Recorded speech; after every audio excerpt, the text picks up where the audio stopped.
Hello student, আশা করি তোমরা সবাই ভালো আছো।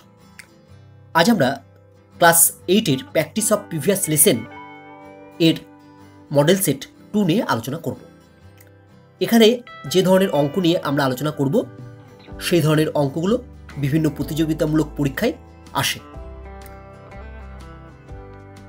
প্র্যাকটিস অফ প্রিভিয়াস লেসন মানে হলো পুরনো পাঠকে ভুলে না যাওয়া। কারণ তোমাদের মনে রাখতে হবে, গণিতের ক্ষেত্রে পুরনো পাঠের উপর ভিত্তি করেই নতুন পাঠ বা নতুন কিছু শেখা যায়। বড় কোনো সাফল্য হঠাৎ করে পাওয়া যায় না। প্রতিদিন একটু একটু করে পড়ার নিয়মিত অনুশীলন আর নিজের উপর বিশ্বাস থেকেই বড় কোনো সাফল্য পাওয়া যায়। ছবিতে তোমরা একটি ঘড়ি দেখতে পাচ্ছ। এটি আমাদের মনে করিয়ে দেয় সময় খুব মূল্যবান। সময়কে নষ্ট করো না, প্রতিটি মিনিট ব্যবহার করো, দেখবে তোমার স্বপ্ন ঠিক পূরণ হবে।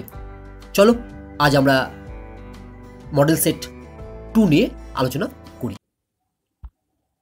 11 দাগের প্রশ্নটি হলো 0.0569 সংখ্যাটিতে সার্থক অঙ্ক কতগুলো আছে আমাদের নির্ণয় করতে হবে। অর্থাৎ the significant figure in the number 0.0569 আর কত হবে আমরা সেটা নির্ণয় করব। সিগনিফিকেন্ট ফিগার নির্ণয় করার জন্য তোমাদের কতগুলি বিষয় লক্ষ্য রাখতে হবে। সবার প্রথমে দেখতে হবে যে সংখ্যাটি 0 দিয়ে শুরু হয়েছে কিনা।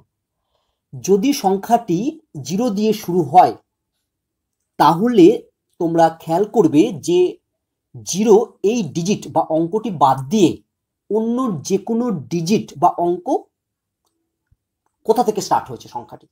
অর্থাৎ 0 বাদ দিয়ে অন্য ডিজিট সংখ্যাটির কোথায় আছে সেই জায়গা থেকে তুমি গোনা শুরু করবে। মাঝে 0 থাকলেও তাকে তুমি গুনে নেবে, দিয়ে দেখবে কতগুলো ডিজিট হলো।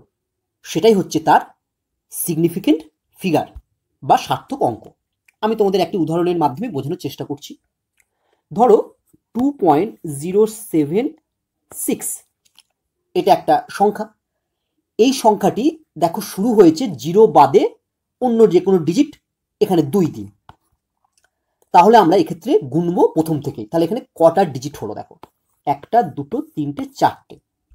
তাহলে আমরা বলবো এক্ষেত্রে সার্থক অঙ্ক বা নাম্বার অফ সিগনিফিকেন্ট ফিগার হচ্ছে 4। আবার দেখো আমি একটি সংখ্যা লিখছি 0.0692। এক্ষেত্রে দেখো সংখ্যাটি শুরু হয়েছে 0 দিয়ে, তারপরও 0 আছে। আমি কিন্তু প্রথমে 0 থাকলে সেগুলো গুনবো না বা কাউন্ট করব না। আমি দেখব সংখ্যাটি 0 বাদ দিয়ে অন্য যে কোনো কি ডিজিট দিয়ে শুরু হয়েছে। আমরা দেখতে পাচ্ছি এখানে 0 বাদ দিয়ে সংখ্যাটি অন্য যে কোনো ডিজিট যদি দেখি সেটা হচ্ছে 6 দিয়ে শুরু। তাহলে আমরা 6 থেকেই গুনতে শুরু করব যেখানে কতগুলো ডিজিট আছে। তাহলে আমরা এখানে দেখতে পাচ্ছি 1 2 3, 3টে ডিজিট আছে। তাহলে আমরা বলবো এই সংখ্যাটির সার্থক অঙ্ক বা নাম্বার অফ সিগনিফিকেন্ট ফিগার হলো 3। আবার যদি আমরা একটি অঙ্ক লিখি 0.203790, তাহলে এই সংখ্যাটির সার্থক অঙ্ক কত হবে। দেখো এক্ষেত্রে সংখ্যাটির প্রথমে 0 আছে, আমরা এখান থেকে গুনবো না। 0 বাদে ফার্স্ট ডিজিট হলো হচ্ছে 2, তাই আমরা এই 2 থেকে গুনতে শুরু করব। 1 2, মাঝে 0 থাকলেও সেটাকে গুনবো। 3 4 5 এবং সবার শেষেও যদি 0 থাকে তাকেও আমরা গুনে নেব। তাহলে এক্ষেত্রে এই সংখ্যাটির সার্থক অঙ্ক বা নাম্বার অফ সিগনিফিকেন্ট ফিগার হলো 6। তাহলে বলতো আমাকে যে সংখ্যাটি দিয়েছে প্রশ্নে সেটার সার্থক অঙ্ক কত হবে। দেখো সেটার ডিজিট শুরু হচ্ছে কোথা থেকে, 5 থেকে। 0 বাদ দিয়ে, 0 বাদ দিয়ে অন্য যে কোনো ডিজিট এখানে যেমন 5 শুরু হচ্ছে, তাই তো। তাহলে আমরা 5 থেকে যদি গুনি তাহলে কটা ডিজিট হচ্ছে, 1 2 3। তাহলে এই সংখ্যাটির সার্থক অঙ্ক বা নাম্বার অফ সিগনিফিকেন্ট ফিগার হলো 3। তাহলে আমাদের সঠিক উত্তর কত হবে না, আমাদের সঠিক উত্তর হলো B3। 12 দাগের প্রশ্নটি হলো 12.1/4 ও তার অনন্যকের গুণফলের বর্গমূল হবে নিচের যে 4টে বিকল্প আছে তার মধ্যে কোনটি? আমরা প্রথমে জানব অনন্যক কাকে বলে। ধরো একটি সংখ্যা আছে x, এর অনন্যক কত হবে? কোনো সংখ্যার অনন্যক নির্ণয় করতে গেলে সেই সংখ্যাটির লব এবং হরের জায়গা পরিবর্তন করে দেবে, তাহলেই তার অনন্যক পেয়ে যাবে। এখানে দেখো সংখ্যাটি হলো x, তাহলে x এর নিচে কিছু নেই মানে আমি বলতে পারি x/1 আছে, x/1 মানে x, তাহলে এখানে লব হচ্ছে x আর হর হচ্ছে 1। এবার এই লব এবং হর এর জায়গা যদি আমি পরিবর্তন করে দিই তাহলে আমরা পাবো হচ্ছে 1/x, তাহলে আমরা বলতে পারবো x এর অনন্যক হলো 1/x। একইভাবে আমরা বলতে পারবো যে 2/7 এর রেসিপ্রোকাল বা অনন্যক কত হবে? 7/2। এবার দেখো 2/7 এবং তার অনন্যক 7/2, এই দুটোকে আমরা গুণ করলে কত পাবো? এই দুটোকে গুণ করলে আমরা পাবো 1। এবার যদি আমরা এই গুণফলের বর্গমূল করি, 1 এর বর্গমূল কত হবে? 1, তাহলে এক্ষেত্রে সঠিক উত্তর হলো 1। চলো এবার আমরা অঙ্কটি একটু লিখে করে ফেলি। অ্যান্সার দেখো এখানে দেওয়া আছে 12.1/4, 12.1/4 মানেই হচ্ছে 49/4, 49/4 এর অনন্যক, তাহলে আমরা 49 হচ্ছে লব আর 4 হচ্ছে হর। এবার এদের যদি আমরা জায়গা পরিবর্তন করে দিই তাহলেই 49/4 এর অনন্যক পেয়ে যাব। 49/4 এর অনন্যক হলো 4/49। তাহলে গুণফল অর্থাৎ কোনো সংখ্যা আর তার অনন্যকের গুণফল কত হবে? দেখো 49/4 ইন্টু 4/49, আমরা যদি কাটাকাটি করি তাহলে আমরা পেলাম দেখো ইকুয়াল টু 1। তাহলে তোমরা মনে রাখবে যে কোনো সংখ্যা ও তার অনন্যকের গুণফল হচ্ছে সর্বদা হচ্ছে 1। এবার আমাদের প্রশ্নে বলেছে দেখো যে 12.1/4 ও তার অনন্যকের গুণফলের বর্গমূল কত হবে, অর্থাৎ রুট কত হবে। তাহলে আমরা গুণফলটা পেলাম 1, তাহলে অতএব আমরা 1 এর রুট করি, √1 ইকুয়াল টু পেলাম আমরা 1, কারণ √1 মানেই 1, তাহলে এক্ষেত্রে আমাদের সঠিক উত্তর হলো A1। 13 দাগের প্রশ্নটি হলো 0.3, 0.5 তার স্কোয়ার, √0.49 এবং 0.23 এবং 3 মাথায় হচ্ছে পৌনঃপুনিক। এই 4টি সংখ্যার মধ্যে ক্ষুদ্রতম অর্থাৎ স্মলেস্ট নাম্বার কোনটি সেটা আমাদের নির্ণয় করতে হবে। চলো আমরা এই প্রশ্নের উত্তর করে ফেলি। প্রথম যে সংখ্যাটি আছে সেটি হচ্ছে 0.3, প্রথমটি 0.3, আমরা 0.3 রেখে দিলাম আপাতত। দ্বিতীয় নাম্বারটি আছে 0.5 তার স্কোয়ার, এটা মানে আমরা লিখতে পারি 0.5 ইন্টু 0.5 ইকুয়াল টু 5 আর 5 গুণ করলে হয় 25, তাহলে দুটো সংখ্যার পর দশমিক বসবে ডান দিক থেকে 1 2, অর্থাৎ এখানে দশমিক বসলে অর্থাৎ আমরা পেলাম 0.25।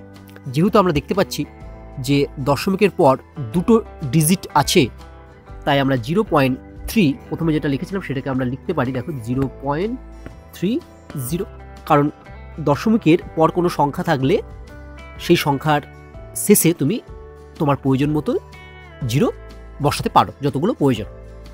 এবার দেখো তৃতীয় যে সংখ্যাটি আছে সেটি হচ্ছে √0.49, এটাকে আমরা লিখব রুট, এটাকে যদি দশমিক তুলি তাহলে আমরা পাবো 49/1, 1 এর পরে কটা শূন্য বসবে? আমরা দেখতে পাচ্ছি দশমিকের পর 4 আর 9 দুটো সংখ্যা আছে, তাই 1 এর পর দুটো 0 বসবে, অর্থাৎ 49/100 ইকুয়াল টু 49 এর বর্গমূল হলো 7 আর 100 এর বর্গমূল হলো 10। 7/10 মানেই হচ্ছে আমরা জানি 0.7। এবার দেখো আমরা 0.7কে লিখতে পারি 0.70, আমরা দশমিকের পর দুটো ডিজিট নিচ্ছি। আর দেখো সবশেষের সংখ্যাটি হচ্ছে 0.23, 3 মাথায় পৌনঃপুনিক, তাহলে আমরা লিখছি দেখো 0.23, 3 মাথায় পৌনঃপুনিক। এটার অর্থ হলো 0.23 মাথায় যেহেতু পৌনঃপুনিক আছে তাই এই 3টা কন্টিনিউ চলতে থাকবে। ঠিক আছে, 0.2333 এইভাবে যতগুলো 3 তুমি লিখতে পারো। আমরা সাধারণত 3টে 3 লিখলাম, বা তার বেশি তুমি লিখতে পারো। এবার দেখো এটা ইকুয়াল টু আমি লিখতে পারি 0.23, অর্থাৎ দশমিকের পরে দুটি অঙ্ক নিলাম, কারণ এখানে সব সংখ্যাগুলোর ক্ষেত্রেই আমরা দশমিকের পরে দুটি ডিজিট বা অঙ্ক নিয়েছি। এবার দেখো এই যে মানগুলো আমরা নির্ণয় করলাম তার মধ্যে ক্ষুদ্রতম বা স্মলেস্ট নাম্বার কোনটি। দেখো আমরা দেখতে পাচ্ছি যে সবথেকে ক্ষুদ্র বা স্মলেস্ট নাম্বার হলো 0.23, এটাই হচ্ছে সবথেকে ছোট নাম্বার বা স্মলেস্ট নাম্বার। তাহলে সঠিক উত্তর কোনটি? না, তাহলে আমাদের সঠিক উত্তর হচ্ছে 0.23, তার মাথায় পৌনঃপুনিক। কেন? কারণ 0.23 তার মাথায় পৌনঃপুনিক থেকেই আমরা 0.23 এই সংখ্যাটি পেয়েছি। তাই এক্ষেত্রে সঠিক উত্তর হলো ডি। যদি এখানে বলতো সবথেকে বড় সংখ্যা কোনটি, তাহলে কোনটি বলতে? দেখো সবথেকে বড় সংখ্যা হলো, প্রথমটা হচ্ছে 0.30, তারপরটা হচ্ছে 0.25, তারপরটা হচ্ছে 0.70। তাহলে সবথেকে বড় সংখ্যা হলো 0.70, অর্থাৎ আমরা লিখতাম বড় সংখ্যা হচ্ছে √0.49। কিন্তু এখানে যেহেতু ক্ষুদ্রতম সংখ্যাটি নির্ণয় করতে বলেছে, তাই এক্ষেত্রে আমার উত্তর হবে 0.23, 3 মাথায় পৌনঃপুনিক। 14 দাগের কোশ্চেনটি হলো 114244 এর রুট বা স্কোয়ার রুট হচ্ছে, বা বলতে পারো বর্গমূল হচ্ছে 338। তাহলে 11.4244 এর বর্গমূল আমাদের নির্ণয় করতে হবে। বর্গমূল বলতে আমরা বুঝি স্কোয়ার রুট। চলো এই প্রশ্নের আমরা উত্তর করি। অ্যান্সার, প্রথমে যার বর্গমূল নির্ণয় করতে হবে সেটিকে আমি রুটের ভেতরে লিখে ফেললাম। ইকুয়াল টু, এবার যদি আমরা এই দশমিক সংখ্যাটিকে ভগ্নাংশে পরিবর্তন করি তাহলে আমরা পাবো কত? না, তাহলে আমরা পাবো হচ্ছে √114244 বাই, যেহেতু দেখতে পাচ্ছি আমরা দশমিকের পরে 4টে ডিজিট আছে, তাই আমরা হরে লিখবো 1-এর পরে 4টে 0। ইকুয়াল টু, আমরা যদি এই রুটটিকে লব এবং হরের মধ্যে ডিস্ট্রিবিউশন করে দিই তাহলে আমরা লবে পাবো √114244 বাই, এবার দেখো 1-এর পরে এখানে যেহেতু 4টে 0 আছে, তাকে যদি আমরা রুট করি তাহলে আমরা পাবো হচ্ছে 1-এর পরে 2টো 0, অর্থাৎ যটা 0 থাকে তার অর্ধেক হয়ে যায় রুট করলে। তাহলে আমরা লিখবো বাই হচ্ছে 100। ইকুয়াল টু, দেখো √114244 এর মান দেওয়া আছে 338, আমরা এই মানটি এবার বসিয়ে দিই 338 বাই 100। এবার দেখো 338 বাই 100, যেহেতু এটাকে আমরা 100 দিয়ে ডিভাইড করছি, 100 দিয়ে ডিভাইড মানেই আমরা 100-এ দেখতে পাচ্ছি 2টো 0 আছে, তাই 338 এই সংখ্যাটির ডান দিক থেকে অর্থাৎ রাইট সাইড থেকে 2টো ডিজিট পর দশমিক বসিয়ে দেবো, অর্থাৎ আমরা নেক্সট লাইনে লিখতে পারবো ইকুয়াল টু 3.38। তাহলে এক্ষেত্রে আমাদের সঠিক উত্তর হলো বি, 3.38। 15 দাগের প্রশ্নটি হলো, নিচের সংখ্যাগুলির কয়েকটি অঙ্কলুপ্ত সংখ্যাগুলির মধ্যে কোন সংখ্যাটি একটি 3 অঙ্কের অযুগ্ম সংখ্যার বর্গ হওয়ার সম্ভাবনা?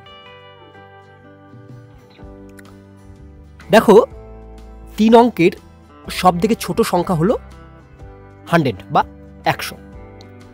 তাকে যদি আমরা বর্গ করি অর্থাৎ স্কোয়ার করি, মানে 100 × 100 ইকুয়াল টু আমরা পাবো 10,000, অর্থাৎ 1-এর পরে 4টে 0। তাহলে সবথেকে ছোট 3 অঙ্কের সংখ্যা 100, তার বর্গ হলো 5 ডিজিটের একটি সংখ্যা বা নাম্বার। আবার 3 অঙ্কের সবথেকে বড় বা লার্জেস্ট নাম্বার হলো 999, অর্থাৎ 999। এই 999কে যদি আমরা স্কোয়ার করি তাহলে হবে 999 তার স্কোয়ার। এবার যদি 999 × 999 করি তাহলে আমরা পাবো হচ্ছে 998001। তাহলে দেখো 999 এর স্কোয়ার হলো একটি 6 ডিজিট এর নাম্বার। তাহলে 3 অঙ্কের সংখ্যার বর্গ হয় 5 ডিজিটের সংখ্যা হবে, না হলে 6 ডিজিটের সংখ্যা হবে। আবার বলেছে 3 অঙ্কের অযুগ্ম সংখ্যার বর্গ। দেখো 3 অঙ্কের অযুগ্ম সংখ্যার বর্গের একক স্থানীয় অঙ্ক অযুগ্ম হবে, অর্থাৎ একটা অযুগ্ম সংখ্যাকে তুমি যদি বর্গ করো তাহলে যে সংখ্যাটি পাবে তার একক স্থানীয় অঙ্ক বা সবার শেষ ডিজিটটি অবশ্যই অযুগ্ম বা অড হবে, অড নাম্বার হবে। তাহলে দেখো 3 অঙ্কের সংখ্যার যদি আমরা বর্গ করি সেটা অবশ্যই 5 ডিজিট অথবা 6 ডিজিটের নাম্বার হবে, আর সেই নাম্বারটির লাস্ট টার্ম অড হবে, মানে অযুগ্ম হবে। তাহলে এখানে কোন অঙ্কটি সঠিক? দেখো এখানে প্রথমেই ডি বাদ চলে যাবে, কারণ এটা 6 অঙ্কের থেকে বেশি অঙ্কের সংখ্যা। তারপর দেখো বি অটোমেটিক বাদ চলে যাবে, কারণ বি হচ্ছে একটা 4 ডিজিট নাম্বার, যেটা 5 অঙ্কের বা 6 অঙ্কের নয়। তাহলে এ আর সি এর মধ্যে যে কোনো একটি উত্তর হবে, কিন্তু সি এর ক্ষেত্রে আমরা দেখতে পাচ্ছি যে লাস্ট ডিজিটটি হচ্ছে 4, যেটা হচ্ছে ইভিন নাম্বার, কিন্তু অড নাম্বারের স্কোয়ার করলে লাস্ট ডিজিট অড নাম্বারই আসবে, ইভিন নাম্বার আসবে না।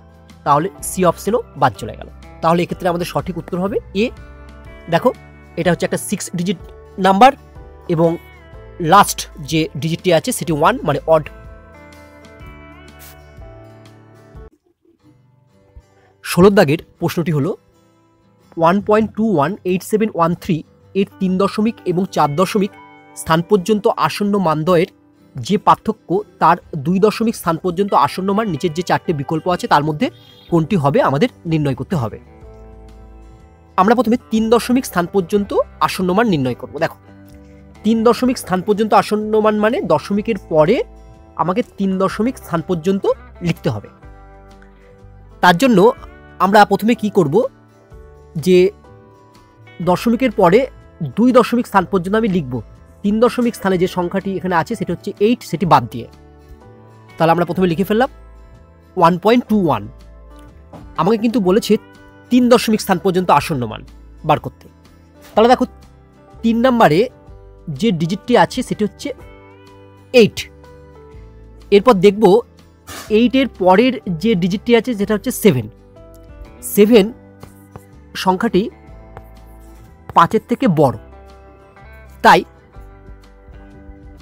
এই 8 ডিজিটটি পরিবর্তিত হয়ে 9 হয়ে যাবে, অর্থাৎ 8 এর সাথে 1 অ্যাড হবে, 8 + 1 = 9। তাহলে 3 দশমিক স্থান পর্যন্ত সংখ্যাটির আসন্ন মান হবে 1.219।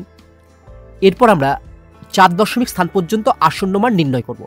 তাহলে আমরা প্রথমে এই সংখ্যাটিকে দশমিকের পরে 3 দশমিক স্থান পর্যন্ত লিখে ফেলবো, অর্থাৎ আমরা প্রথমে লিখে ফেললাম 1.218। এবার দশমিকের পরে 4 নম্বর ডিজিটটি অর্থাৎ 7 যেটি আছে সেটি পরিবর্তিত হবে না হবে না সেটা দেখব। তার জন্য কি দেখব, 7-এর পরের যে ডিজিট সেটি হচ্ছে 1। 1 হচ্ছে 5 বা 5-এর থেকে ছোট, তাই 7-এর সাথে কেউ অ্যাড হবে না, কেউ মানে 1 অ্যাড হবে না, 7 7ই থাকবে। অর্থাৎ আমার 4 দশমিক স্থান পর্যন্ত আসন্ন মান হয়ে যাবে 1.218.7। এইবার বলেছে এদের যে পার্থক্য অর্থাৎ 3 দশমিক আর 4 দশমিক স্থান পর্যন্ত আসন্ন মানের যে পার্থক্য মানে বিয়োগফল, সেটা হচ্ছে 2 দশমিক স্থান পর্যন্ত আসন্ন মানে আমাদের নির্ণয় করতে হবে। তার জন্য আমরা প্রথমে বিয়োগ করব। দেখো এটা হচ্ছে দশমিকের পরে 4 ডিজিট পর্যন্ত সংখ্যা, আর প্রথমটা হচ্ছে দশমিকের পরে 3 ডিজিট পর্যন্ত সংখ্যা। বিয়োগ করার আগে আমরা দুটো সংখ্যাকেই দশমিকের পরে সেম ডিজিট করে দেবো। তাহলে এটাকে দশমিকের পরে 4 ডিজিট করতে গেলে 9-এর পরে আমি একটা শূন্য বসিয়ে দেবো, তাহলে দুটোই 4 ডিজিটের সংখ্যা হয়ে গেল। 4 ডিজিটের সংখ্যা মানে অ্যাকচুয়ালি তা বলছি না, দুটো সংখ্যায় আমার 5 ডিজিট হলো, কিন্তু অ্যাকচুয়ালি দশমিকের পরে 4 ডিজিট আছে। মানে যখন তোমরা বিয়োগ করবে না দুটো দশমিক সংখ্যাকে, তখন দশমিকের পরের ডিজিটগুলো শূন্য বসিয়ে সেম করে নেবে, তাহলে বিয়োগ ফলটি ভুল হবে না। এবার আমরা এটাকে বিয়োগ করব। দেখবে বিয়োগ করলে পাবো হচ্ছে আমরা 0.00, তারপরে আবার 0.3। এইবার এই বিয়োগ ফলটিকে আমরা 2 দশমিক স্থান পর্যন্ত আসন্ন মানে নির্ণয় করব। তার জন্য আমরা প্রথমে কি করব না, 2 দশমিক স্থান পর্যন্ত আসন্ন মান বলেছে, তাই আমরা 0 পয়েন্ট দশমিকের পরে আমি একটি ডিজিট লিখবো, একটি ডিজিট হচ্ছে 0। এবার দেখো তার পরের যে ডিজিট সেটা হচ্ছে 0। এবার এই 0টি 0ই থাকবে না তার সাথে 1 অ্যাড হবে, তার জন্য আমাকে এই 0র পরের ডিজিটটি দেখতে হবে। আমরা দেখতে পাচ্ছি পরের ডিজিটটি 0, যেটা 5 বা 5-এর থেকে ছোট। তাহলে এই আগের 0 ডিজিটটি আমার 0ই থেকে যাবে। তাই আমরা এক্ষেত্রে 0.00 লিখব। 0.00 মানেই হচ্ছে 0। তাহলে এক্ষেত্রে আমার সঠিক উত্তর হলো এ 0। 17 দাগের প্রশ্নটি হলো 1.93*1 সংখ্যাটির স্টার চিহ্নিত স্থানের লুপ্ত পদটি কত হলে রাশিটি পূর্ণবর্গ হবে সেটা আমাদের নির্ণয় করতে হবে। এখানে 4টে অপশন দেওয়া আছে, এর মধ্যে কোনটি সঠিক আমরা নির্ণয় করব। অর্থাৎ এই সংখ্যাটির স্টার চিহ্নিত স্থানে এই সংখ্যাগুলির মধ্যে বা এই সংখ্যা 4টির মধ্যে 0, 1, 2, 4 কোন সংখ্যাটি স্টারের জায়গায় বসালে এই রাশিটি পূর্ণবর্গ হবে, অর্থাৎ পারফেক্ট স্কোয়ার হবে। পূর্ণবর্গ বলতে ইংরেজিতে বলে বা ইংরেজিতে পূর্ণবর্গ শব্দের অর্থ হলো পারফেক্ট স্কোয়ার। চলো আমরা এই প্রশ্নের উত্তর করে ফেলি। প্রথমে আমি সংখ্যাটি লিখে ফেললাম। এবার এটা একটা দশমিক সংখ্যা। এই সংখ্যাটির দশমিকটি তুলে একে যদি আমি ভগ্নাংশ করি তাহলে আমরা লিখতে পারবো ইকুয়াল টু ওপরে 193*1 ডিভাইডেড বাই, আমি দেখতে পাচ্ছি দশমিকের পরে এখানে 4টে ডিজিট আছে, তাই আমরা নিচে লিখবো 1-এর পরে 4টে 0। এটা দেখো আমরা লিখতে পারি ইকুয়াল টু ওপরে যা ছিল তাই, অর্থাৎ নিউমিনেটর বা লবে যা ছিল আমরা তাই লিখে দিলাম, আর হরে বা ডিনোমিনেটরে লিখতে পারি আমরা 100 তার স্কোয়ার। এবার আমরা দেখতে পাচ্ছি যে এখানে 100 তার স্কোয়ার এটা হচ্ছে পূর্ণবর্গ। এবার 193*1 এইটি পূর্ণবর্গ হতে গেলে স্টারের মান কত হবে সেটা আমরা নির্ণয় করব। তার জন্য আমরা কি করব, আমরা এই 193*1 এই সংখ্যাটির বর্গমূল নির্ণয় করার চেষ্টা করব ভাগ পদ্ধতিতে। চলো সবাই তোমরা ভাগ পদ্ধতি জানো। আমরা প্রথমে যে সংখ্যাটির বর্গমূল নির্ণয় করব সেটি প্রথমে লিখে নিই 193*1। এবার আমরা শেষ দিক থেকে দুটো দুটো সংখ্যার মাথায় দাগ দেব। দেখো আমার এখানে 1 সংখ্যাটি একা পড়ে আছে। চলো এরপর আমরা এই সংখ্যাটির ভাগ পদ্ধতিতে বর্গমূল নির্ণয় করার চেষ্টা করি। আমরা সবাই জানি ভাগ পদ্ধতিতে কিভাবে বর্গমূল করতে হয়। আমরা এখানে একটি দাগ টানলাম। এবার এখানে এমন একটি সংখ্যা বসাবো, সেই সংখ্যাটি দিয়েই যদি গুণ করি তাহলে সেটি মানে গুণফলটি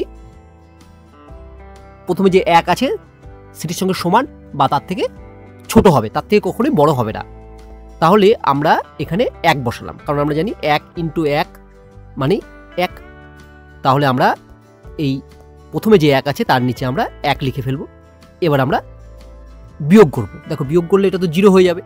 এরপরে আমরা দুটো দুটো সংখ্যা নামাবো। তাহলে প্রথমেই 93 এই সংখ্যাটি নিচে নামবে। তাহলে 93 সংখ্যাটি আমার নেমে গেল।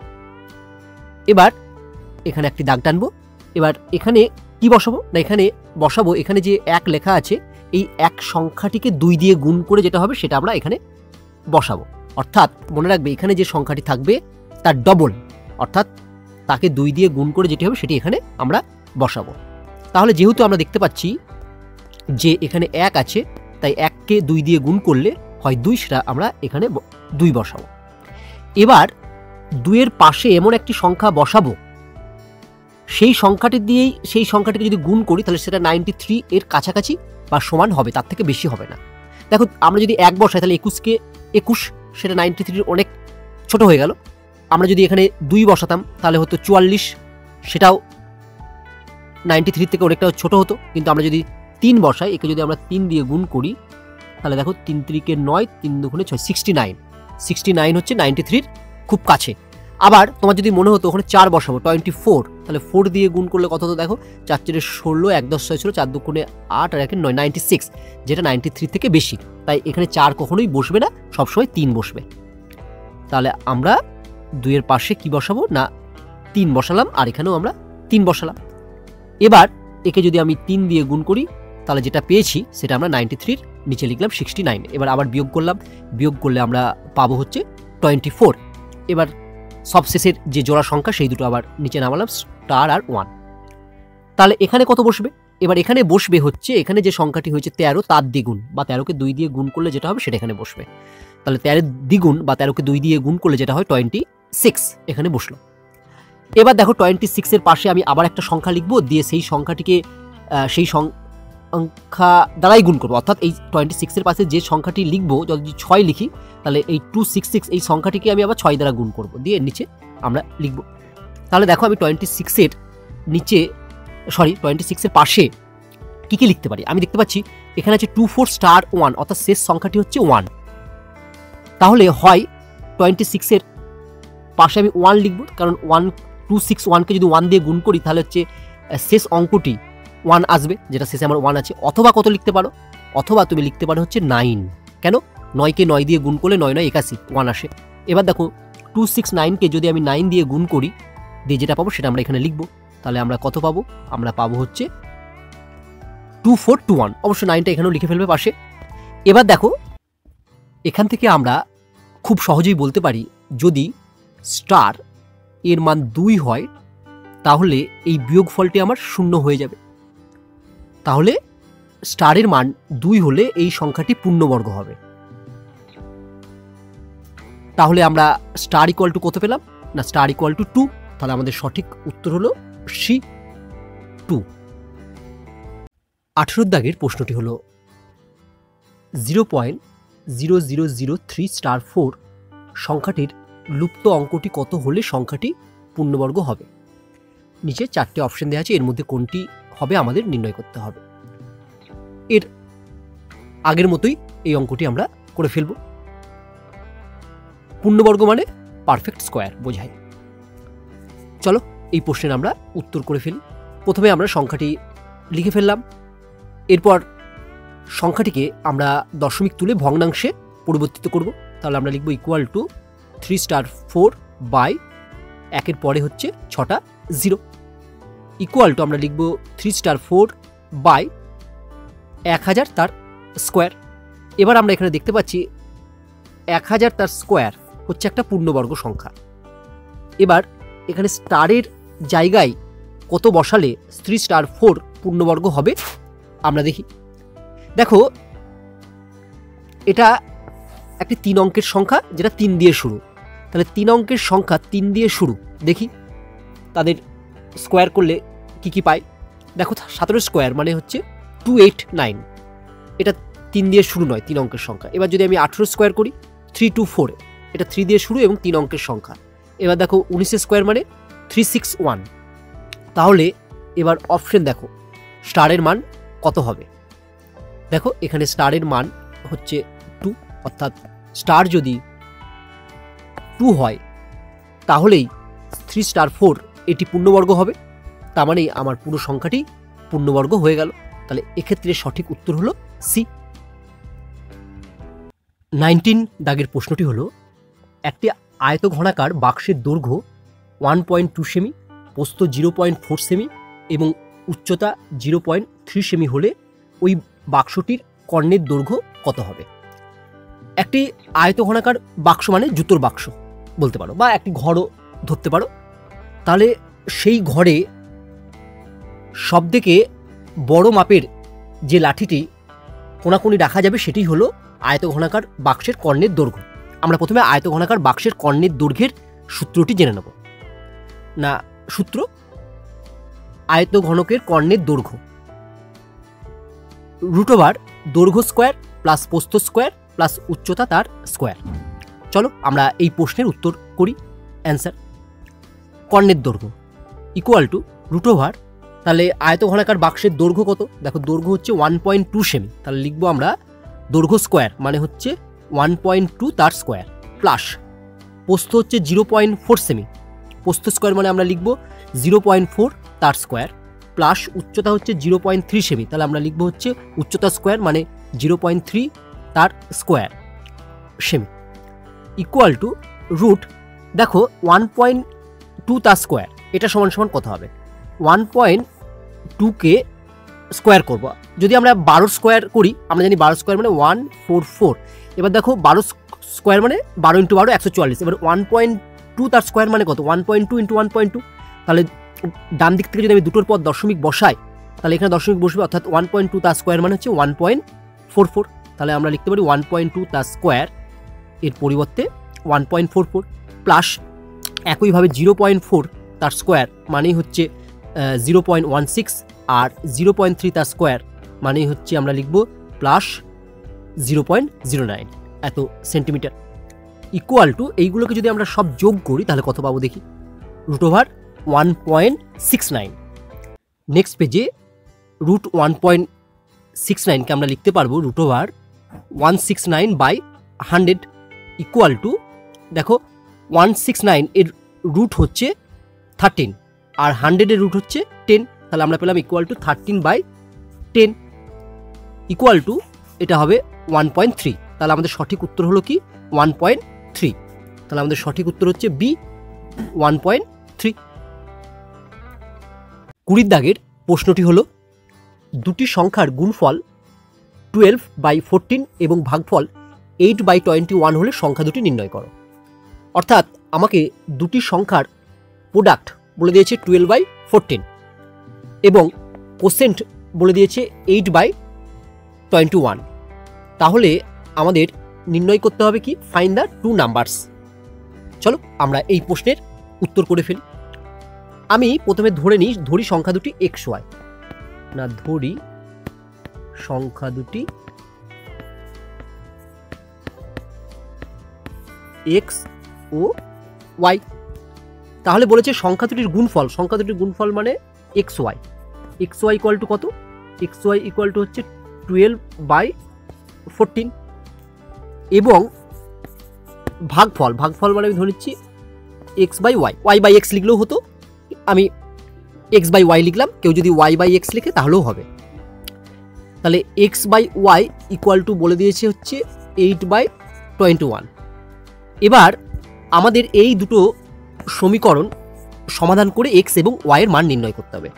এবার দেখো আমরা যদি এই সমীকরণ দুটোকে গুণ করে দেওয়া মানে বামপক্ষ গুণ ডান পক্ষ গুণ, তাহলে দেখবে y টার্মটা হচ্ছে কেটে যাবে। তাহলে দেখো এই দুটো থেকে আমরা লিখতে পারি কি না, এই দুটো থেকে আমরা লিখতে পারি অতএব xy এক নঙের বাঁ দিকটা মানে প্রথমটির বাঁ দিকটা লিখলাম ইন্টু দ্বিতীয়টির বাঁ দিকটা x/y ইকুয়াল টু, এবার আমরা প্রথমটির ডান দিকটা লিখি 12/14 ইন্টু দ্বিতীয়টির ডান দিকটা যদি লিখি হচ্ছে 8/21।